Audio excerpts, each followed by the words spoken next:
Hello student, welcome to SB institute. Welcome you all. আমি শুভেন্দু অধিকারী তোমাদের জন্য কারেন্ট অ্যাফেয়ার্সের খুব গুরুত্বপূর্ণ একটি ক্লাস নিয়ে এসেছি আজকে। আজকে ক্লাসটা থাকে মার্চ 10 থেকে মার্চ 16 পর্যন্ত, ঠিক আছে? যে উইকলি কারেন্ট অ্যাফেয়ার্সের সিরিজ কিন্তু চ্যানেলে আসে, সেটাই আর কি সেই ক্লাসটি আজকে করাবো।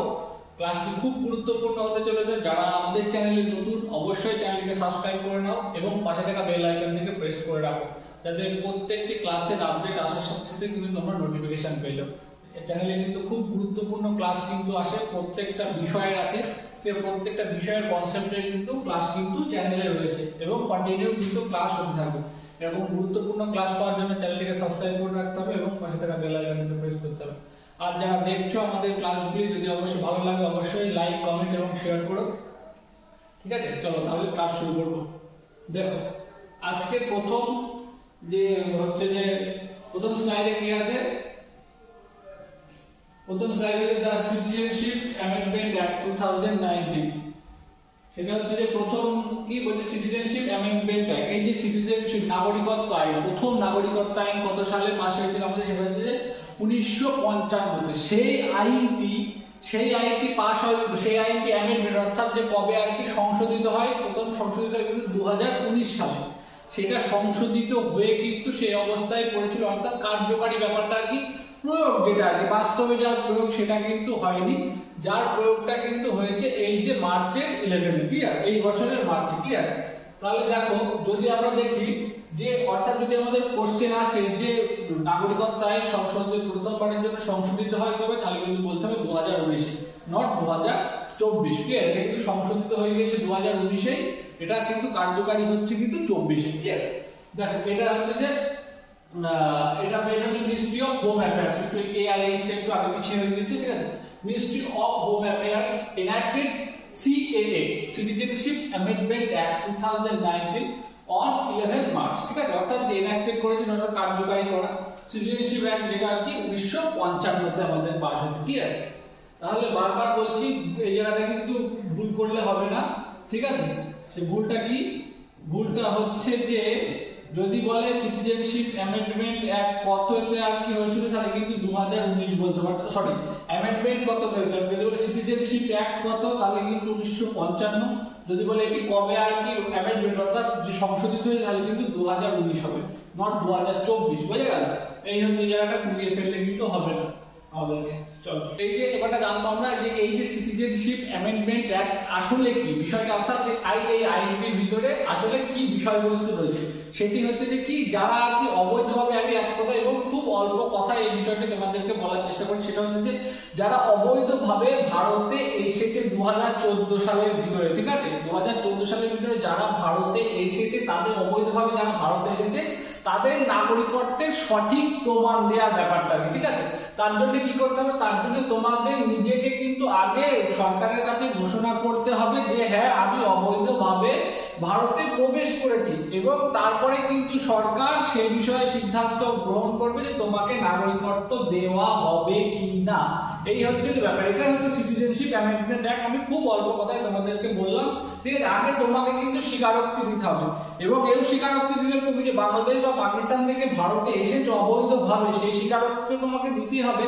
এবং তুমি যে ভারত বা বাংলাদেশের নাগরিক ছিলে, তার কিন্তু যে তুমি বা তোমার পৈতৃক কোনো আর কি ইনফরমেশন অর্থাৎ কাগজ, যে কোনো পেপারস কিন্তু তোমাকে সাবমিট করতে হবে যে তুমি যে অবৈধভাবে এসেছিলে তার প্রমাণস্বরূপ, ঠিক আছে? তারপরেই কিন্তু যে তুমি নাগরিকত্ব পেয়ে যাবে এমন নয়। তার জন্য কিন্তু সেটা কিন্তু যে আর কি হায়ার লেভেলে গভর্নমেন্টের যে কমিটি থাকবে, সেই কমিটি কিন্তু ডিসাইড করবে যে তোমাকে নাগরিকত্ব দেওয়া হবে কিনা। এটাই হচ্ছে যে সিটিজেনশিপ অ্যামেন্ডমেন্ট অ্যাক্টের বিষয়বস্তু। চলো তাহলে নেক্সট দেখবো। নেক্সট হচ্ছে India become the measles and rubella champion, অর্থাৎ ইন্ডিয়া কি হচ্ছে যে রুবেলা চ্যাম্পিয়ন হয়েছে। রুবেলা এবং মিজেলস যে সচেতনতা, ঠিক আছে? সেই সচেতনতায় কিন্তু ভারত কিন্তু কি চ্যাম্পিয়ন হয়েছে, অর্থাৎ অ্যাওয়ার্ড পেয়েছে, ঠিক আছে? কোথা থেকে দেওয়া হয়েছে? Ministry of health and family welfare of god this award, মানে এই অ্যাওয়ার্ডটা কিন্তু পেয়েছে, ঠিক আছে? অফ দ্য গভর্নমেন্ট, ঠিক আছে? গভর্নমেন্ট অফ ইন্ডিয়া যেটা হবে সেটা হচ্ছে কি এই অ্যাওয়ার্ডটা পেয়েছে, ক্লিয়ার? বলছি event held in red cross headquarter in Washington DC, USA। এই যে ইভেন্টটা, এই ইভেন্টটা অনুষ্ঠিত হয়েছিল যে ওয়াশিংটন ডিসিতে, ঠিক আছে? অর্থাৎ এই রুবেলা এবং কি মিজেল সচেতনতার ক্ষেত্রে কিন্তু যে ভারত কিন্তু চ্যাম্পিয়ন হয়েছে, তার জন্য কিন্তু ভারতের কি ministry of health and family welfare এই যে বিভাগকে কিন্তু সম্মানিত করা হয়েছে বা পুরস্কৃত করা হয়েছে, ঠিক আছে। সেই পুরস্কারটি গ্রহণ করেছেন Indian ambassador Shri Priya Ramanathan receive this award, clear. ইনি হচ্ছেন যে ইউএসএ তে অবস্থিত মানে আর কি ইন্ডিয়ান এম্বাসির আর কি অ্যাম্বাসেডর, ক্লিয়ার।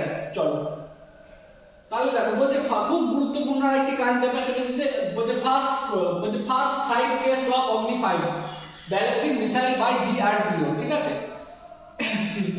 প্রথম আর কি অমনি 5 এর কিন্তু একদম কি টেস্ট আর কি একবারে টেস্ট ফায়ার যেটা সেটা কিন্তু অনুষ্ঠিত হয়েছে। খুব গুরুত্বপূর্ণ একটা জায়গা, যে স্বয়ংক্রিয় যে ব্যালিস্টিক মিসাইল অমনি 5 সেটা কিন্তু ভারত কিন্তু টেস্ট করেছে, ঠিক আছে। কত তারিখে? সেটা হচ্ছে যে 11ই মার্চ 2024। বলছে from doctor APJ Abdul Kalam island coast of Odisha উপকূলে যে আব্দুল কালাম আইল্যান্ড আছে যে দ্বীপ, সেখানে কিন্তু এই টেস্টটা করা হয়েছে। আর কি উইথ দেখি MIRV টেকনোলজি। এই MIRV টেকনোলজিটা কি আমরা দেখে নেব। Multiple independently targetable re-entry vehicle, ঠিক আছে। স্বয়ংক্রিয়ভাবে এবং কি মাল্টিপল টার্গেটকে কিন্তু আর কি যাকে হিট করার ব্যাপারটা সেটা কিন্তু একদম স্বয়ংক্রিয়ভাবে এবং দেশীয় প্রযুক্তিতে তৈরি এই মিসাইল, ক্লিয়ার। আর কি বলছে it's the part of the India's nuclear capable missile name কি দিব্যাস্ত্র। অর্থাৎ এই যে যদি আমাদের কোশ্চেন যায় তাহলে এই যে আর কি অগ্নি 5 এই মিসাইলটার যে টেস্ট ফায়ার হলো সেটা আর কি কোন আর কি মিশনের আন্ডারে পড়ে সেটা যদি বলা হয় তাহলে কিন্তু আমাদের বলতে হবে মিশন দিব্যাস্ত্র। অর্থাৎ মিশন দিব্যাস্ত্রর ভিতরেই কিন্তু এই যে অগ্নি 5 এই মিসাইলটা কিন্তু টেস্ট করা হয়েছে। এই মিসাইলের রেঞ্জ হচ্ছে যে 5000 কিলোমিটার, আর যেটা অগ্নি 6 মিসাইল আসতে চলেছে সেটা কিন্তু তার কিন্তু রেঞ্জ হবে 7000 বা 7500 কিলোমিটার। এটা কিন্তু একটা টার্গেট, ঠিক আছে। আর এই যে টেস্ট ফায়ারটা হয়েছে অগ্নি 5 ব্যালিস্টিক মিসাইল বা এই যে ডিআরডিও দ্বারা যে আর কি যে টেস্ট ফায়ারটা হলো তার কিন্তু নেতৃত্ব দিয়েছেন এই যে মহিলা দেখতে পাচ্ছেন, এনার নাম হচ্ছে যে এই যে শ্রীনা রানী, ঠিক আছে। ইনি একজন সায়েন্টিস্ট, ডিআরডিও সায়েন্টিস্ট। তিনি কিন্তু এই সমস্ত কার্যকলাপটা কিন্তু তিনি কিন্তু আর কি বাস্তবে রূপ দিয়েছেন, ক্লিয়ার। চলো The Indian men's cricket team won the Anthony D. Melo Trophy 2024. এটা 2024, clear, not 2004, is 2024, clear. Next দেখবো আমরা কি ডিফিটিং ইংল্যান্ড, অর্থাৎ ইংল্যান্ডকে হারিয়ে কিন্তু তবে কিন্তু এই ট্রফিটা কিন্তু ভারত আর কি অর্থাৎ রানার্স আপ হয়েছে ইংল্যান্ড, আর ভারত কিন্তু এই ট্রফিটা জিতে নিয়েছে। দেখো head in 5 venue across India from 25 to February to 9 March, অর্থাৎ 25 ফেব্রুয়ারি থেকে 9 মার্চের ভিতরে কিন্তু এই টেস্ট চ্যাম্পিয়নশিপটা কিন্তু অনুষ্ঠিত হচ্ছে ভারতের 5টি বিভিন্ন মানে আর কি স্টেডিয়ামে। বলছি ইন্ডিয়ান ক্যাপ্টেন ছিল কি রোহিত শর্মা, আর ইংল্যান্ডের আমরা জানি যে বেন স্টোকস, আর ইট ওয়াজ আর কি Ravichandran Ashwin 100th test to 5 wickets, so complete 500 test wicket. খুব ভালো করে দেখতে হবে এই যে পাঁচটা, ঠিক আছে, এই যে পাঁচটা আর কি যে ম্যাচ হলো সেই ম্যাচে রবিচন্দ্রন অশ্বিন কত 100তম টেস্ট আর কি তার কিন্তু কমপ্লিট হয়ে গেল এন্ড took 5 উইকেটস। এবং এই যে সে কিন্তু বলছে 5 wickets and so complete 500 test wicket, এবং তার কিন্তু রবিচন্দ্রন অশ্বিনের কিন্তু 500 টেস্ট উইকেট কিন্তু কমপ্লিট হয়ে গেল। তাহলে যদি বলা যায় যে কোন বোলারের আগে 500 টেস্ট উইকেট কমপ্লিট হলো সেটা কিন্তু হবে আমাদের রবিচন্দ্রন অশ্বিন, ক্লিয়ার। এটা হলো টেস্ট ক্রিকেটের উইকেট।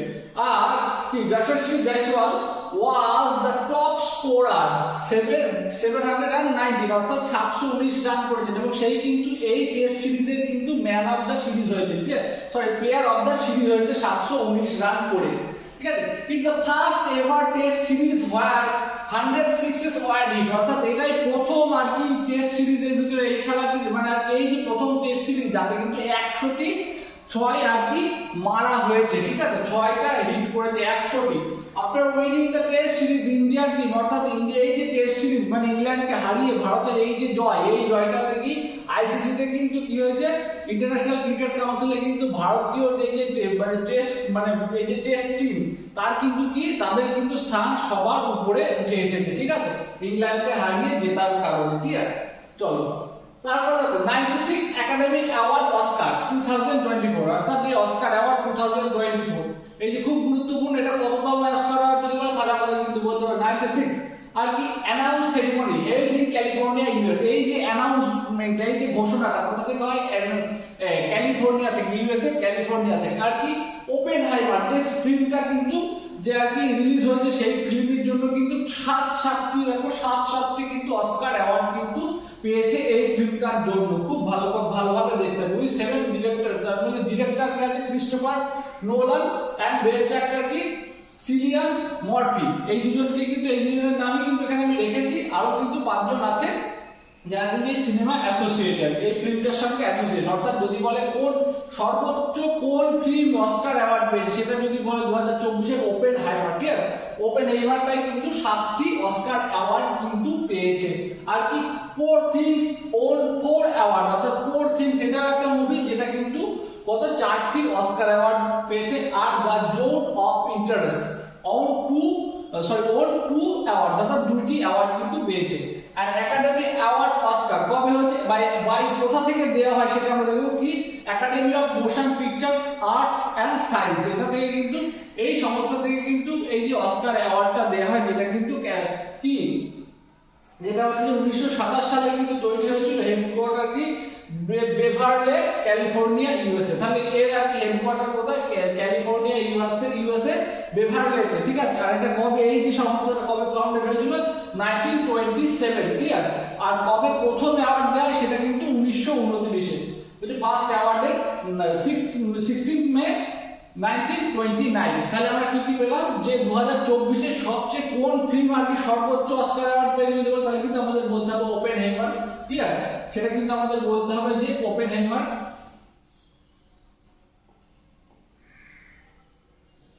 দেখো আর কি 7টি অ্যাওয়ার্ড পেয়েছে, 7টি অস্কার অ্যাওয়ার্ড পেয়েছে। ঠিক আছে, আর কি 4 থিংস, এই যে 4 থিংস, এই যে মুভিটাও কিন্তু পেয়েছে কত 4টি অ্যাওয়ার্ড পেয়েছে। আর কি দ্য জোন অফ ইন্টারেস্ট, এটা কিন্তু কতগুলি অস্কার পেয়েছে? 2টি। ঠিক আছে, এই হচ্ছে ব্যাপার। একাডেমিক অস্কার কোথা থেকে দেওয়া হয়? Academy of motion picture arts and science থেকে, যেটা আর কি যে সংস্থা গঠিত 1927-এ, কিন্তু প্রথম দেওয়া 1929-এ ক্যালিফোর্নিয়া থেকে দেওয়া হয়। যদি আমাদের কোশ্চেন আসে কোথা থেকে দেওয়া হয়, তাহলে কিন্তু ক্যালিফোর্নিয়া বা ইউএস থেকে। ঠিক আছে, ক্লিয়ার। চলো নেক্সট দেখো, Devendra Jhajharia elected as the president of PCI. ঠিক আছে, para Olympic committee of India. ঠিক আছে, দেবেন্দ্র ঝাঝারিয়া কে elected as the president of para Olympic committee of India. তাহলে দেখো he is well known javelin thrower. ঠিক আছে, যিনি একজন কি জ্যাভলিন থ্রোয়ার। দেখো তার বিষয়ে ডিটেইলস ইনফরমেশন কিন্তু আমরা সংগ্রহ করে নেব। কি হি সাকসিডেড কি দীপা মালিক, অর্থাৎ তিনি কার স্থলাভিষিক্ত হলেন? তিনি কিন্তু দীপা মালিকের স্থলাভিষিক্ত হলেন।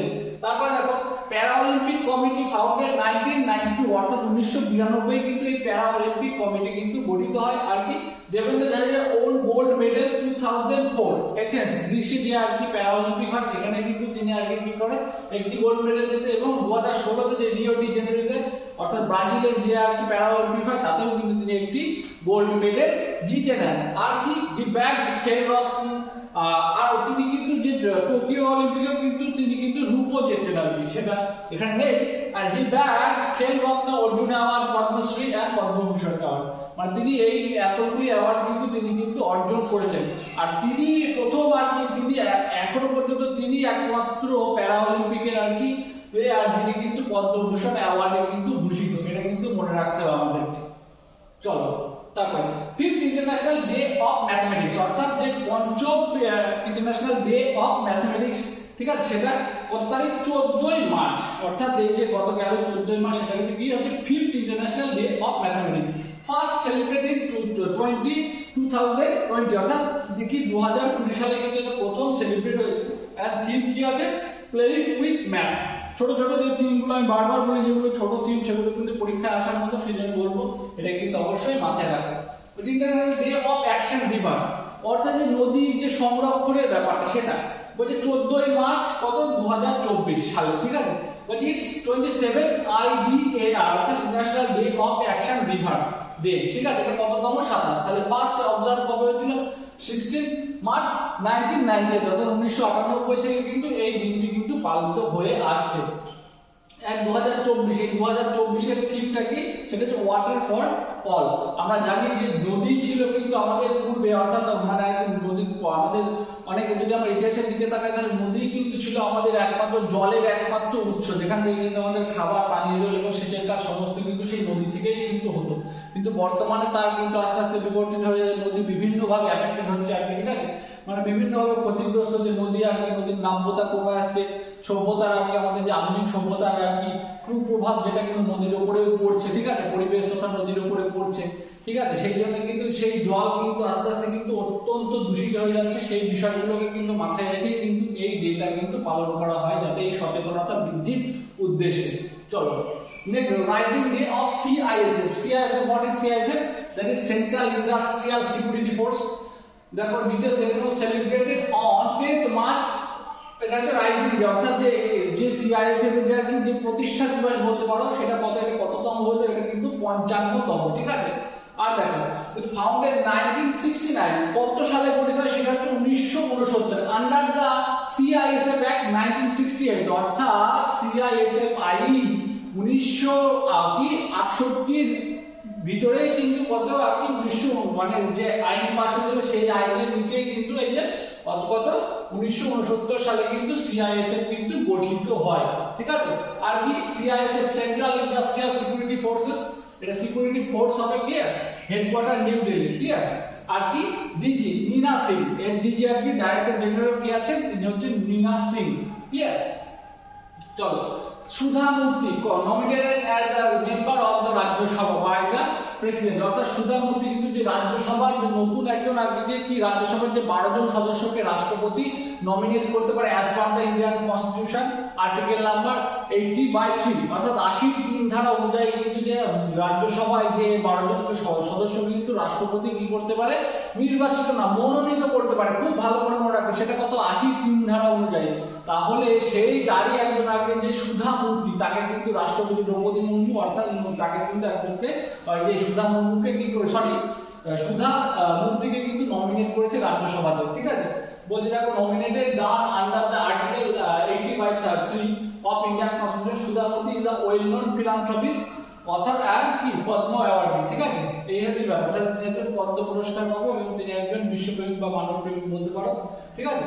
এই হচ্ছে ব্যাপার, তাকে কিন্তু রাষ্ট্রপতি কি হচ্ছে যে রাজ্যসভাতে আর কি নমিনেট করেছে, ক্লিয়ার। তারপর দেখো Sweden become the 32 member of the NATO. NATO কি জানি আমরা, নর্থ আটলান্টিক ট্রিটি অর্গানাইজেশন, ঠিক আছে। এটা কি বলছে, Sweden officially join NATO in 7 March 2020, অর্থাৎ 7 মার্চ 2024 সালে কিন্তু ন্যাটোতে যোগ দিয়েছে সুইডেন। অর্থাৎ যদি বলে যে সুইডেনে, অর্থাৎ ন্যাটোর নবীনতম সদস্য কোন দেশ, সেটা কিন্তু সুইডেন হবে। আর কি ন্যাটোতে সুইডেন যুক্ত হওয়ার আগে ন্যাটোর সদস্য সংখ্যা কত ছিল যদি বলে, তাহলে কিন্তু বলতে আমাদের 31।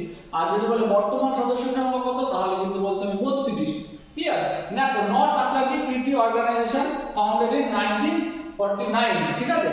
আর সেক্রেটারি জেনারেল কে জিন্স কি স্টলটেনবার্গ, ক্লিয়ার, জিন্স স্টলটেনবার্গ হচ্ছে যে কি সেক্রেটারি জেনারেল অফ ন্যাটো। চলো, সি ডিফেন্ডার্স 2024, সি ডিফেন্ডার্স একটা কি bilateral exercise, coast guard exercise, ঠিক আছে। Sea defender which is the bilateral maritime exercise between Indian Coast Guard and US Coast Guard, clear। তাহলে কোন দুই দেশের মধ্যে, ভারত এবং ইউএস এর মধ্যে কিন্তু উপকূল বাহিনীর একটা কি দ্বিপাক্ষিক মহড়া, সৈন্য বাহিনীর মহড়া, সেটা কি তার নাম কি সি ডিফেন্ডার্স, ঠিক আছে। মনে রাখতে হবে on 9 March 2024 held in port Blair Andaman, অর্থাৎ যেটা কোথায় অনুষ্ঠিত হয়েছে, পোর্ট ব্লেয়ার আন্দামান আইল্যান্ডে, ক্লিয়ার।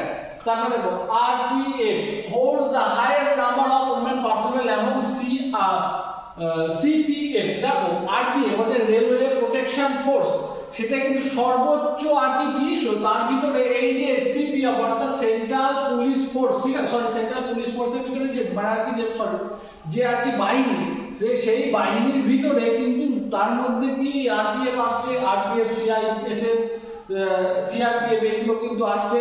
তার মধ্যে কিন্তু সবচেয়ে কিন্তু RPF এ কিন্তু মহিলা মানে আর কি বাহিনী মানে কি মহিলা সদস্য কিন্তু সবচেয়ে বেশি আছে, সেটা কিন্তু মনে রাখতে হবে। যদি বলা থাকে কোন বাহিনীতে, যে সেন্ট্রাল বাহিনীর মধ্যে সবচেয়ে কোন বাহিনীতে যে মহিলা সদস্য সংখ্যা সবচেয়ে বেশি, তাহলে কিন্তু আমাদের বলতে হবে সেটা হচ্ছে যে আরপিএফ। সেটা কত শতাংশ? সেটা হচ্ছে 9%, ঠিক আছে, সেন্ট্রাল মিলিটারি ফোর্স। ক্লিয়ার? বলছে আরপিএফ রেলওয়ে প্রোটেকশন ফোর্সেস, সেটা আমরা কত ফাউন্ডেড ইন 1957। ক্লিয়ার? এইবারটা দেখো আমরা এতগুলো যতটা পেরেছি, আমি কিন্তু ডিটেলস অনেক বেশি ডিটেলস যতটা কম তোমাদেরকে ক্লাসে দেওয়া যায় স্লাইডে আমি কিন্তু ততটাই দিই এবং অল্পর ভিতরে তোমাদেরকে মুখে বলে বিষয়টা বোঝানোর চেষ্টা করি। ঠিক আছে? অনেক লেখা থাকলে যে তোমরা করতে পারবে না, তোমাদের সমস্ত কিছু কিন্তু মনোযোগ সহকারে শুনতে হবে এবং যেগুলো যে মুখে বলবে সেগুলো কিন্তু নোট ডাউন করে নিতে হবে, না হলে কিন্তু বিষয়টাকে কিন্তু ইয়ে করা যাবে না আর কি, পরীক্ষার খাতায় কিন্তু একদম তুলে দেওয়া যাবে না বিষয়টা, না তখন কিন্তু কনফিউশনে পড়তে হবে। দেখো world kidney day second Thursday of March, তাহলে কি এটা ভালো আমি আমার বলছি। দেখো সেকেন্ড থার্সডে আমি বলি যে ডেগুলো কিন্তু আর কি এক্সাক্ট বলে দেওয়া থাকে না, তখন যদি বলা থাকে যে সেকেন্ড থার্সডে বা সেকেন্ড মানে আর কি উইক, এগুলো কিন্তু প্রত্যেক ইয়ার কিন্তু চেঞ্জ হয়, সেই বছরে কি সেটা কিন্তু তোমাকে অবশ্যই দেখে যেতে হবে। কারণ এটা সেকেন্ড থার্সডে দেখো 2024 কিন্তু 14ই মার্চ হচ্ছে, কিন্তু এটা যদি 2025 আসে তখন কিন্তু এটা হয়ে যাবে কত 15ই মার্চ। বুঝে গেল? দেখো বলছি ইন্টারন্যাশনাল ডে অফ ওমেন জাজেস, বলছি ইন্টারন্যাশনাল ডে অফ ওমেন জাজেস এটা কত? 10th March. এটা এই বছরের কি এই বছরের আর কি থিম কি আছে? Women in justice, women for justice campaign, এটাই কিন্তু 2024 এর থিম। বলছি national vaccine day 16th March, অর্থাৎ 16ই মার্চ আজকের যে দিন, সেটা কিন্তু কি হচ্ছে? National vaccine day. ঠিক আছে? সেটাই হচ্ছে যে 16ই মার্চ। আর কি national creator award 8th March for the first time in India by the PM. এই যে ন্যাশনাল ক্রিয়েটর অ্যাওয়ার্ড, যেটা ভারত মণ্ডপম আর কি যে স্টেডিয়ামে কিন্তু আর কি অনুষ্ঠিত হয়েছে, সেটা কি? সেটাই আর কি যে আর কি ভালো করে যে ন্যাশনাল ক্রিয়েটর, যারা কন্টেন্ট ক্রিয়েটর আছে তাদের জন্য একটা অ্যাওয়ার্ড অনুষ্ঠান অনুষ্ঠিত করা হয়েছে বাই দ্য সেন্ট্রাল গভর্নমেন্ট। এতে কিন্তু 20টা ক্যাটাগরিতে কিন্তু আর কি পুরস্কার দেওয়া হয়েছে, আর এর ভিতরে কিন্তু 23টা কিন্তু উইনিং, মানে 23টা কিন্তু উইনার্স আছে, যার ভিতরে কিন্তু তিনজন কিন্তু ইন্টারন্যাশনাল ক্রিয়েটর। খুব ভালো করে কিন্তু মনে রাখতে হবে। আর India's first government protected OTT platform C space by the Kerala state. তাহলে দেখো মানে ভারতের প্রথম আর কি সরকারি সাহায্যপ্রাপ্ত ওটিটি প্ল্যাটফর্ম, যার নাম কি? C space by Kerala government, অর্থাৎ কেরালা স্টেটে, যদি বলে কোন রাজ্যে প্রথম আর কি সরকারি সাহায্যপ্রাপ্ত ওটিটি প্ল্যাটফর্ম চালু হলো, সেটা কিন্তু কেরালা রাজ্যে। আর কি Telangana CM AR Reddy, Anumula Revanth Reddy launches the housing scheme, নাম কি? ইন্দ্রাম্মা ইন্টু। ঠিক আছে? সেটা হচ্ছে যে আর কি তেলেঙ্গানার কি হাউসিং স্কিম। দেখো আর কিছু অনলাইন আছে দেখো। মিস ওয়ার্ল্ড 2024 কি? ক্রিস্টিনা কি পিসকোভা। ঠিক আছে? এটা কি চেক রিপাবলিক থেকে আর কি, যে চেক প্রজাতন্ত্রের একজন বাসিন্দা ক্রিস্টিনা পিসকোভা কিন্তু একজন হয়েছে কি 2024 মিস ওয়ার্ল্ড। ক্লিয়ার? আর কি government of India designated 17th May as the Hyderabad liberation day, অর্থাৎ ভারতীয় সরকার 17ই মেকে কি করেছে? যে হায়দ্রাবাদের স্বাধীনতা দিবস হিসেবে ঘোষণা করেছে, যেটা কি এই 17ই মে 1948 সালে কি হয়েছিল? সেই দিনকে হয়েছিল কি? Operation polo. সেই অপারেশন পোলোর মাধ্যমে কিন্তু হায়দ্রাবাদের নিজামকে কি করা হয়েছিল? যে আর কি ভারতীয় ইউনিয়নের অন্তর্ভুক্ত করা হয়েছিল এই অপারেশন পোলোর মাধ্যমে, যেটা হয়েছিল কত? 17ই মে 1948 সালে, অর্থাৎ স্বাধীনতার ভারতের স্বাধীন হওয়ারও কয়েক মাস পরে কিন্তু এই অপারেশন পোলো হয়েছে, যার মধ্যে কিন্তু নিজামকে অর্থাৎ যে ভারতীয় ইউনিয়নে অন্তর্ভুক্ত করা হয়েছিল। সেই জন্য কিন্তু এই 17ই মেকে কিন্তু কেন্দ্র সরকার কি হায়দ্রাবাদের স্বাধীনতা দিবস হিসেবে কিন্তু ঘোষণা করেছে। চলো তাহলে আজকের ক্লাস এই পর্যন্তই ছিল এরকম। আর দেখো ক্লাস শেষ করার আগে অবশ্যই প্রত্যেককে বলবো, যারা আমাদের চ্যানেলটি দেখছো কিন্তু এখনো সাবস্ক্রাইব করো, অতি সত্ত্বর চ্যানেলটিকে সাবস্ক্রাইব করো, এবং যারা নতুন দেখছো অবশ্যই চ্যানেলটিকে সাবস্ক্রাইব করে রাখো এবং এরকম ইম্পর্টেন্ট ক্লাসগুলো পাওয়ার জন্য।